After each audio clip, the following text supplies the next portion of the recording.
Alright, two separate, totally separate videos. Doesn't have no correlation towards it.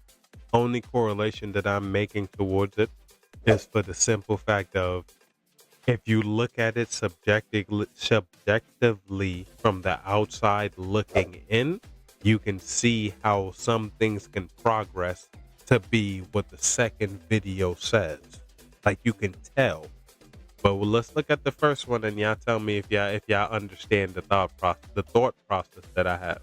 One thing I noticed that nobody's talking about in that lawsuit is that he's like, I have to edit her out of my videos. She declined being in my videos, which greatly reduced my income, which is crazy because I could have sworn whenever they were together, the YouTube posts, it would always have her in the main clip, even if it was just her for 5 minutes. And it would be like me and my girlfriend, like clearly highlighting that Hallie's in the video. If she doesn't want to be in a video, she doesn't have to. That's her autonomy. Like she can say no. You hear this, right? Like you hear it, right? Am I crazy? Am I bugging? It's like you got with somebody who you known has the camera on damn near at all time. But yet he has to edit you out your videos and you have people like this saying, yeah, no, she should do that. Why even talk to him? Why have a kid with him? Why be with that person if this is going to be a prerequisite to what you don't like? To make matters even worse, you do fucking movies. But this chick would be like, no, that's hers. She should be allowed to. Yeah, I need to shut the fuck up. Wholeheartedly. Like be fucking quiet. If I'm being honest with you. Because what? Or what? I'ma shut up. Like to make it seem like she owed to him to be in his videos, like that's weird. I haven't seen anybody who said anything like that. So that's pure uncut speculation on your half. Pure uncut speculation. Just like how she would say, oh, don't put the kid on the camera. Don't put the kid in the camera. Mind you, she's taking pictures and posting the kid. This is exactly the same fucking standpoint that she had. But whatever. You believe her, you believe her. I personally don't give a fuck. I see the truth, I know the truth, and I don't have to hide and or skew it to make sure one person seems right. Oliver Anthony's wife waited until he was worth millions of dollars and then divorced him and took half his shit and half his money because, of course, she did. Like, y'all remember the Rich Man of Richmond guy, Oliver Anthony? You know, he put out that one song and just blew up. Yeah, he made the smart decision of contacting Joe Rogan after he blew up and was like, what should I do? Because all these record companies were offering him millions of dollars.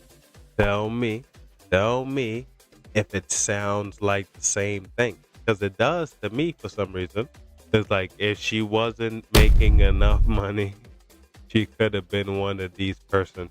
And he took Joe Rogan's advice to not sign with any of them because Joe Rogan knew he was going to get screwed. So he banked on himself and became worth way more than those record companies were offering. But then his wife filed for divorce, and she didn't only want half of what he was worth now. No, she wanted 60% of all future earnings. Yeah, I hear this. I'm not putting words in his mouth. Y'all hear this. Mind you, they were broke together, got up together, and because he did this one thing that made him famous, now you should be paying me for the rest of my life. Okay, I see what's going on. 60% of everything this man makes for the rest of his life. That's what she wanted. I just want to remind you that they were poor. This dude was selling farm equipment and she was happily married. But I guess suddenly he just became a bad husband. Yeah, sure, that's what it was. But anyway, so that's the story behind his new hit single, Scornful Woman, which, if you listen to it, I think it perfectly explains what type of woman he was married. Yeah, definitely probably would. I never listened to it, so it definitely probably would. Because at the end of the day, it's like, yo, bro, when we were down, you were a better person. Now that I'm up or we're up, you're trying to take and break me because you felt like what? You put in the time and you deserve what? What is the deserving part coming in at? Because I don't get it.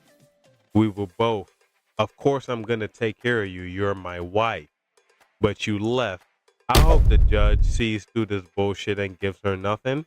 But I don't know. I do not know. I can't say. I just know that she's a piece of shit.